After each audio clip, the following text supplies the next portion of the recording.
In the quiet hours of a late September evening, Ethan Collins, the well-known yet rarely seen CEO of Crispy Haven, sat alone in a dim motel room 3 blocks from one of his company's oldest and once most profitable branches, store number 58 in Lakewood. For 9 straight years, this location had been a shining beacon of consistency and success, often used to train new managers and test new menu strategies. But recently, quarterly reports revealed a sharp downturn. Quality complaints had spiked, customer visits were down, and refund requests had nearly tripled. Ethan had reviewed every spreadsheet, every sanitized management summary, but none explained the sheer scale of the collapse. Suspicion gnawed at him. So without alerting anyone at corporate, he initiated a long-dormant protocol known as the shadow audit, where senior executives could observe frontline operations under disguise. That's how Ethan Collins became Ben Harper, a low-profile food blogger with a love for fried chicken and a rented sedan. Armed with a cheap smartphone and a spiral notebook, Ethan entered the restaurant as any customer might. The first red flag appeared with his first bite. The chicken was undercooked on the inside, burnt on the outside, an impossible result under Crispy Haven's tightly controlled fry time standards. A heavy chemical smell lingered, and the skin texture felt off almost spongy. Nearby, a family of 4 quietly abandoned their meals, the mother requesting a refund while her kids poked disinterestedly at soggy fries. The cashier processed the request with a resigned sigh, as if this was business as usual. Ethan made detailed notes, but it was the body language of the staff that struck him most. Everyone moved with mechanical efficiency, their faces drawn and tired. No smiles, no pride, just the air of a crew weathering a slow-moving disaster. The manager, a man named Chris Matson, offered forced pleasantries, but seemed deeply distracted, constantly glancing at a flickering light above the counter as if it too might give out at any moment. Over the next 2 days, Ethan returned at varying times under his blogger persona, trying different dishes, engaging staff in casual conversation, and jotting down observations. He noticed that while some employees were clearly trying their best, others simply went through the motions. Equipment was operational, but overdue for maintenance. Uniforms were faded, and the dining area lacked the usual polish associated with Crispy Haven's brand. But one figure stood out. A tall, broad-shouldered kitchen staff member named Jordan Reed moved with a level of focus and intention Ethan hadn't seen all week. Jordan double-checked fryer settings, adjusted cooking times, and occasionally discarded full batches that didn't meet some unseen standard. Unlike the others, he didn't speak much, didn't joke around, just worked with quiet precision. Intrigued, Ethan began watching him more closely, unsure of what he was seeing. Then on the third night, everything changed. Around 3:45 a.m., long after the restaurant had closed and the last staff had gone home, Ethan parked discreetly in his rental car across the street, saw a familiar battered blue Toyota roll into the lot. Jordan Reed stepped out, glanced around, and let himself into the darkened restaurant using a personal key. Within minutes, lights in the back kitchen flickered on. Ethan's heart raced. Was this unauthorized use of company property theft or something else entirely? Driven by instinct, he slipped around to the service entrance and quietly used his executive override code to enter. From behind the safety of the dry storage shelving, Ethan peered into the kitchen, and what he saw left him speechless. Jordan wasn't stealing food or cooking for himself. He was performing what could only be described as culinary experiments. With digital thermometers, scales, stopwatches, and a leather-bound notebook, Jordan tested oil temperatures, altered cook times by seconds, and tracked every result with almost scientific rigor. He cooked only 6 pieces of chicken, measured internal temperatures, photographed them, and most bizarre of all, threw the food directly into the trash. No taste test, no late-night snack, just pure data collection. Ethan watched dumbfounded as the chef repeated the process with a second batch. The same level of detail, the same waste, the same quiet, unwavering discipline. For 3 nights, Ethan observed this same ritual. Jordan arriving alone in the dead of night, running meticulously structured tests, recording everything by hand, and then discarding the results. During the day, Jordan said nothing of these efforts to his co-workers, and no one else seemed aware of what he was doing. There was no mention of it in shift briefings, no late-night texts shared between kitchen staff, no signs of collusion or hidden agendas. Just one man seemingly on a mission. Ethan couldn't make sense of it yet, but one thing was clear. This wasn't random. Jordan Reed wasn't a disgruntled employee or a thief. He was investigating something, and the deeper Ethan looked, the more he realized that behind the failing performance metrics of branch number 58 lay a mystery far more troubling than bad leadership or staff burnout. Something was deeply structurally wrong, and one anonymous chef might be the only one who truly knew why. By the time Ethan Collins had observed Jordan Reed's midnight rituals for 3 consecutive nights, a pattern had emerged, one too precise, too consistent to be coincidental. Jordan's movements inside the darkened Crispy Haven kitchen were not the haphazard flailings of a frustrated employee. They were the controlled, methodical actions of a man following a strict experimental protocol. The fryers, silent and spotless during the day, buzzed to life in the dead of night under his command. Oil temperatures were adjusted by increments so small they required a laser-precision thermometer. Flour mixtures were weighed with digital scales, and timers were set to the second. Jordan didn't just cook, he conducted trials testing hypotheses with the diligence of a seasoned chemist. Each time a batch of chicken came out of the fryer, he logged the cook time temperature and oil viscosity in a dense leather-bound notebook. He measured the internal temperature of each piece with a digital probe far more advanced than what Crispy Haven's kitchens typically used. He inspected breading texture color gradient and even the way oil beaded on the surface of the finished product. Then, after photographing each piece from multiple angles under bright kitchen lighting, he discarded everything: food wrappers, even the paper towels used for draining. No one else saw the results. No food was saved. Nothing was shared. Jordan simply wiped down the station, logged one final note, and turned off the equipment, vanishing into the night as if none of it had ever happened. To an outsider, it might have looked like a bizarre, obsessive ritual, but Ethan knew better. Sitting alone in the restaurant's empty dining area, with only the faint hum of the freezer in the background, he felt like he was watching someone trying to prove a theory under pressure. Jordan wasn't seeking praise or advancement. He wasn't perfecting a recipe for fun. No, Ethan was beginning to believe Jordan was hunting for a cause, trying to understand why Crispy Haven's once famous chicken no longer met its own standard.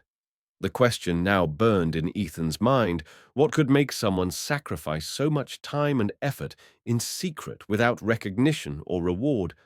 The answer, or at least a piece of it, came in the most unexpected way. During a mid-morning visit under his Ben Harper alias, Ethan had taken a seat near the kitchen door, watching Jordan move about during regular hours, calm, focused, but noticeably less meticulous than during his secret sessions. As Jordan reached into his apron for a pen, a folded slip of paper fell from his pocket, fluttering across the tiled floor and landing near Ethan's chair. Acting on instinct, Ethan stooped to retrieve it before Jordan noticed. At first glance, it appeared to be a receipt, but upon closer inspection, it was something far more revealing: a lab testing request form issued by an independent food safety facility located in the next county. It included sample identification numbers, temperature requirements, and test categories like bacterial load, moisture retention, and protein integrity. Ethan's hands trembled slightly as he slid the form into his pocket. This was no longer just a case of an employee going the extra mile. Jordan had been collecting food samples and sending them for professional analysis on his own time, with his own money under the radar of both management and corporate. That changed everything. It explained the discarded food, the photos, the detailed notes, and the lab-grade equipment. Jordan wasn't trying to improve the chicken. He was trying to prove something was wrong with it. And whatever that something was, it was serious enough for him to risk his job, possibly even his career, to uncover. Later that evening, back in his motel room, Ethan laid out everything he had gathered so far. Photos of Jordan's experiments notes scribbled in the margins of his own notebook, and now this lab slip. The implication was clear. Jordan had suspected something off about the ingredients, perhaps the chicken itself, and had launched an independent investigation when corporate protocols failed him. But that begged a new, more troubling question. Why hadn't Jordan reported his findings through official channels? Was he afraid of retaliation? Had someone already ignored his warnings? Or worse, was someone actively covering it up? Ethan's mind whirled with possibilities, each more unsettling than the last. He needed more answers, and not just from Jordan. Ethan began reviewing internal supply chain data through his secure access, searching for unusual changes in sourcing vendor names or regional deliveries to branch Nafka 58. Patterns emerged, but they were subtle, too subtle to confirm without concrete evidence. It was Jordan's meticulous midnight routines that held the key. Those sessions weren't just a chef's odd obsession, they were a silent rebellion, a search for the truth no one else seemed willing to face. Ethan felt an unfamiliar mix of admiration and urgency. If this quiet, relentless chef had uncovered something that threatened not only the reputation of Crispy Haven, but the safety of its customers, then he needed to act, and fast. As Ethan shut his laptop and stared out the motel window into the night, he resolved to keep watching, to keep following Jordan's every move. Because whatever secrets were buried in those batches of discarded chicken, Ethan knew now that they went far beyond one failing restaurant. They pointed to a deeper, more systemic problem, one that only Jordan had dared to confront. And now Ethan would make sure he wasn't doing it alone. The third turning point arrived not through slow observation or midnight ritual, but in the form of a sudden crisis. It was a humid Thursday morning when Ethan Collins pulled into the Crispy Haven parking lot, expecting another quiet day of subtle investigation. Instead, he found flashing lights, two maintenance vans, and half the staff gathered outside the restaurant with worry written across their faces. Inside, chaos reigned. The walk-in freezer, the restaurant's primary cold storage, had failed overnight. With temperatures rising fast, thousands of dollars in perishable inventory were at risk. The backup generator had kicked in, but was already struggling to keep pace. The air was thick with stress panic and the distinct chill of potential catastrophe. Before the manager could even coordinate a response, Jordan Reed came bursting through the front doors 30 minutes before his shift. He didn't hesitate.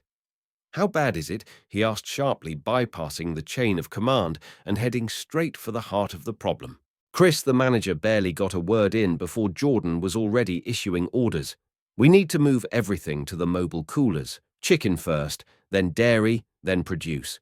Someone call the other branches. Find out who has spare capacity." What struck Ethan most wasn't just the initiative, it was the language, the clarity, the authority.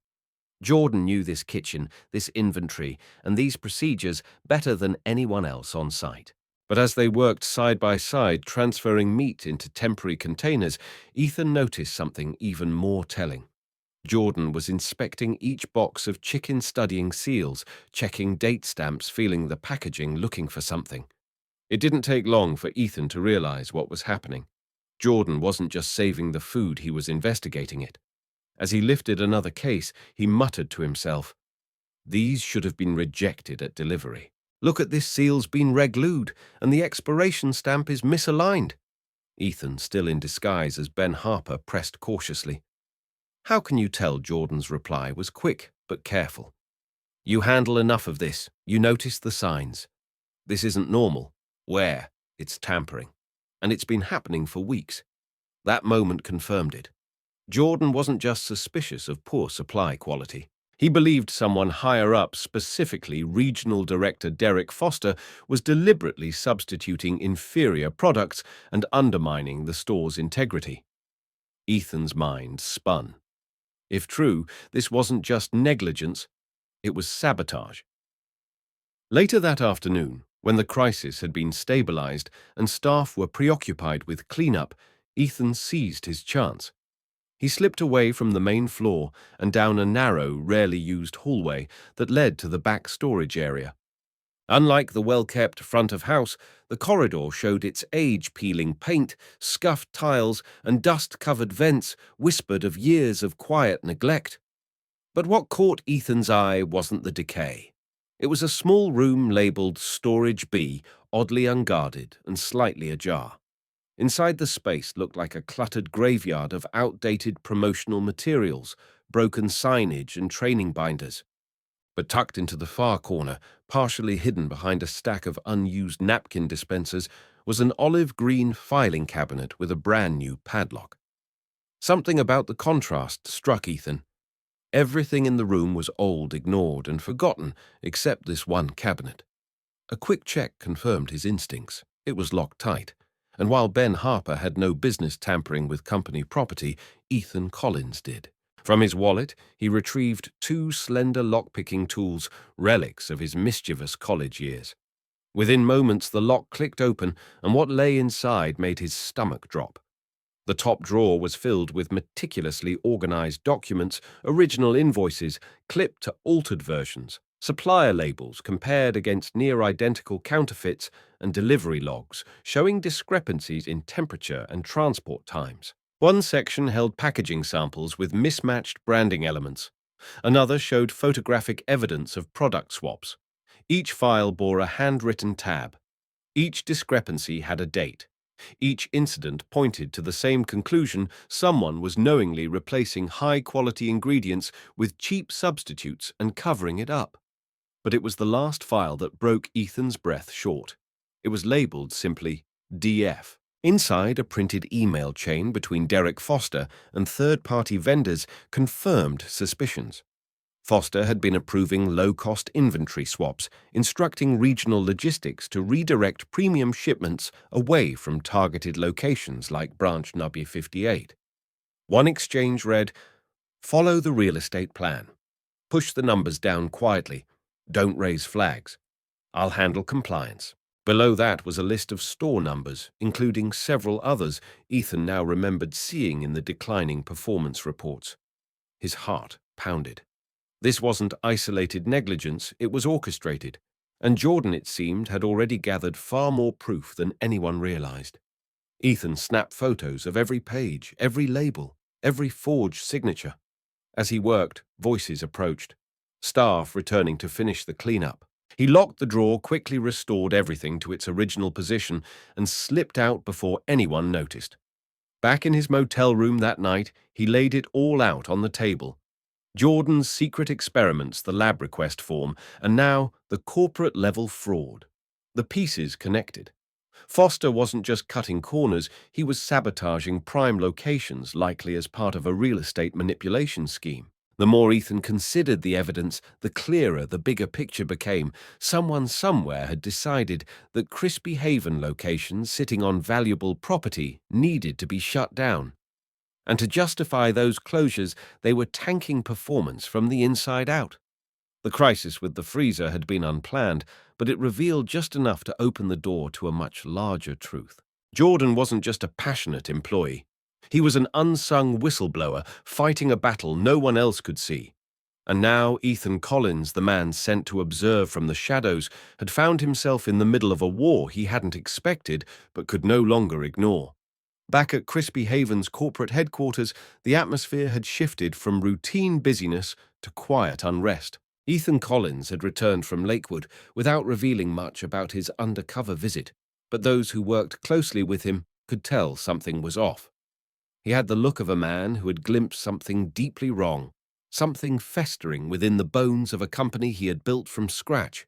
Behind the scenes, Ethan was already assembling a confidential task force to trace what he now suspected was a coordinated attack on his own business. His first order of business to understand why the struggling branches like the one in Lakewood were failing so dramatically when everything on paper should have pointed to success. The financials, the location, the historical performance, none of it made sense, unless, of course, their failure was intentional. Using executive access, Ethan began overlaying maps of the company's property holdings with recent real estate acquisition offers. That's when the pattern finally emerged. Every branch that had shown sudden performance declines over the last 3 quarters. Lakewood, Cedar Hill, Brookstone, Vista Hills had one thing in common. They were all sitting on prime commercial real estate owned outright by Crispy Haven. No leases, no rent. These were properties whose values had doubled or even tripled over the past 18 months due to infrastructure expansions, tech campus developments, or high-end retail zoning. More unsettling, several of these branches had received unsolicited purchase inquiries from private investors offering well above market value. All had been declined by the company's real estate division. And yet, despite their prime status, these locations had mysteriously fallen into decline under Derek Foster's regional oversight. Ethan looped in a small trusted group to dive deeper. Two forensic accountants, a cybersecurity consultant, and a junior data analyst named Mia Torres, fresh out of graduate school, but with a sharp mind for digital patterns. It was Mia who cracked the final layer. While combing through archived communications on the company server, she discovered a hidden folder of encrypted emails tied to Foster's user ID. The messages were routed through off-site proxies and masked email accounts. But with some clever triangulation, Mia traced them back to a registered entity in the Cayman Islands called Arden Ventures LLC, a shell company with no website, no verifiable employees, and no traceable revenue stream. What it did have was a portfolio of recent acquisitions in the exact zones where Crispy Haven locations were failing. As Ethan read through the decrypted emails, the implications became painfully clear. Foster had been working with Arden Ventures to depress store performance, triggering closures, and then orchestrating the acquisition of those sites at deflated values. In return, he received under-the-table kickbacks disguised as consulting fees. Attached to one of the messages was a spreadsheet tracking projected real estate profits, complete with bonus calculations for Foster contingent on successful acquisitions. Ethan's stomach turned, but the betrayal didn't stop there. Buried within the digital paper trail was another name, James Wallace, Crispy Haven's long-standing Vice President of Strategic Operations. A separate set of communications revealed that Wallace had not only approved Foster's realignment strategies, but had also intervened to block internal investigations into supply chain inconsistencies and staff complaints. In one flagged email, Wallace assured Foster push through the closure requests. "I'll keep compliance occupied. You'll get your numbers, and I'll get mine." Even worse, a wire transfer record surfaced, $1.2 million, funneled from Arden Ventures to a private investment account registered under Wallace's name, labeled Consulting Dividends. Ethan sat frozen at his desk, staring at the evidence spread before him. His company had not been brought low by market trends or customer disinterest. It had been slowly dismantled from the inside by two men he had once trusted with everything. He called for an emergency executive meeting and ordered all corporate security protocols elevated. At 9:00 a.m. sharp, the boardroom filled with department heads' advisors and legal counsel, all of them confused and uneasy. Without preamble, Ethan walked to the front of the room, connected his tablet to the display, and began cycling through slides. Invoice comparisons, altered supplier contracts, secret emails, real estate maps, bank statements. Each piece of evidence formed a chilling narrative. One by one, the attendees shifted from confusion to disbelief to outrage. When he reached the final slide, a photo of James Wallace shaking hands with a known Arden Ventures representative at a private resort, no one said a word. But the most impactful moment came not from Ethan, but from Mia.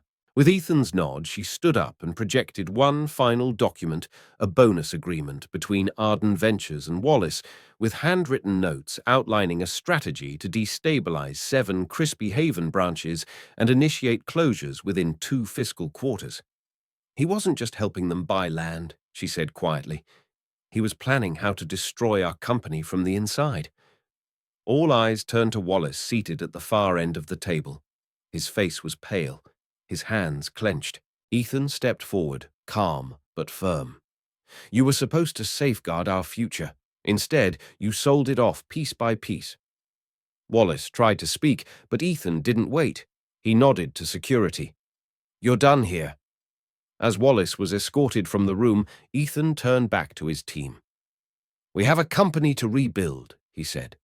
"But first, we have a man to thank." And with that, he revealed Jordan Reed's name and the midnight investigations that had made this entire exposure possible. In a world where the upper ranks had failed to protect the company, it was a kitchen worker, overlooked, underestimated, and unrecognized, who had fought to preserve its soul.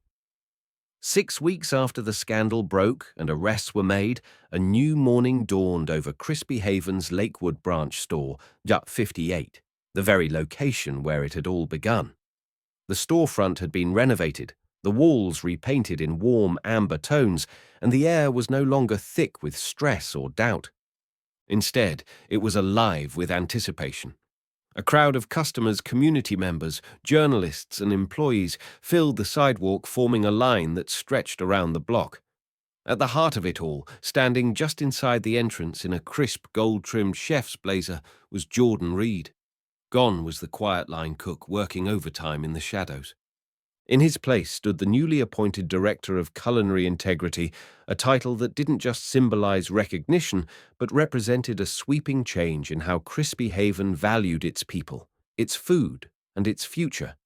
Ethan Collins stood beside Jordan that day, not in a corporate boardroom, but shoulder to shoulder on the tile floor of the restaurant's main dining area. In a brief but heartfelt speech, Ethan described Jordan's midnight tests, his self-funded lab analyses, and the quiet defiance that helped uncover one of the most sophisticated acts of corporate sabotage in the company's history.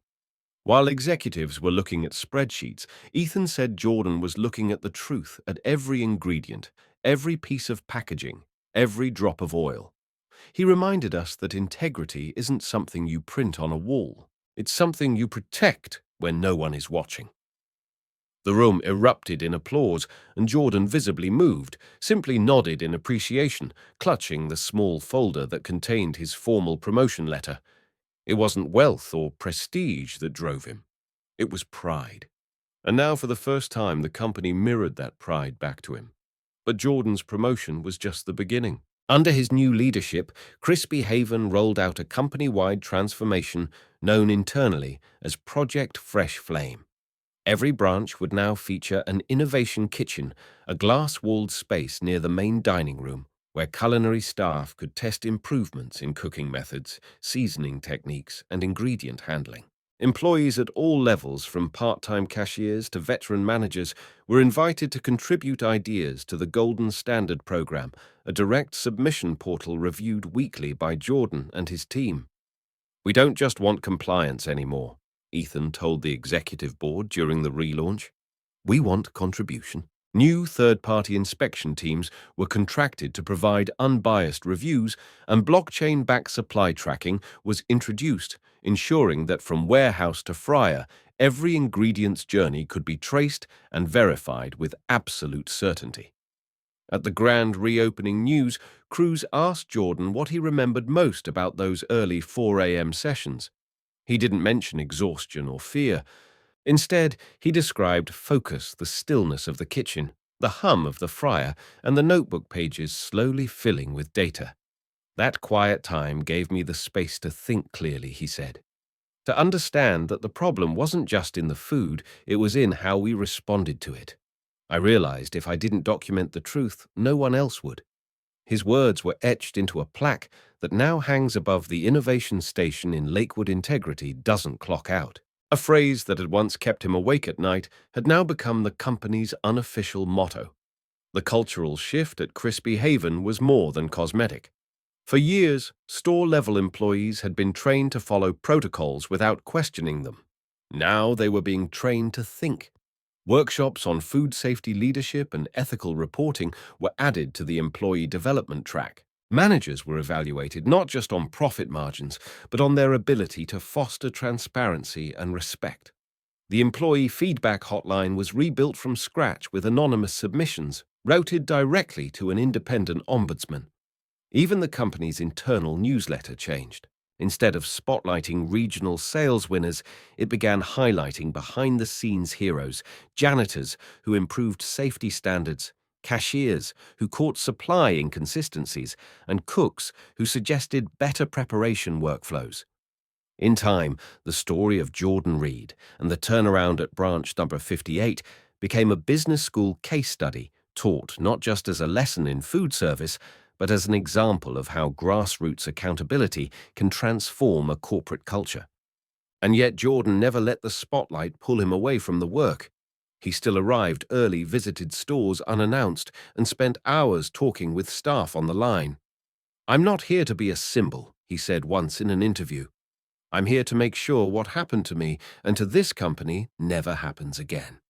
His presence kept the mission grounded, reminding everyone that reform wasn't just a policy update, it was a promise. As the sun set on that relaunch day and the last customer left with a fresh meal in hand, Jordan lingered in the kitchen. He glanced at the fryer's digital display, adjusted the oil setting by a single degree, and made a note in a fresh notebook. Old habits, perhaps, but now backed by a company that had finally learned how to listen. Ethan joined him briefly, smiling at the familiar sight.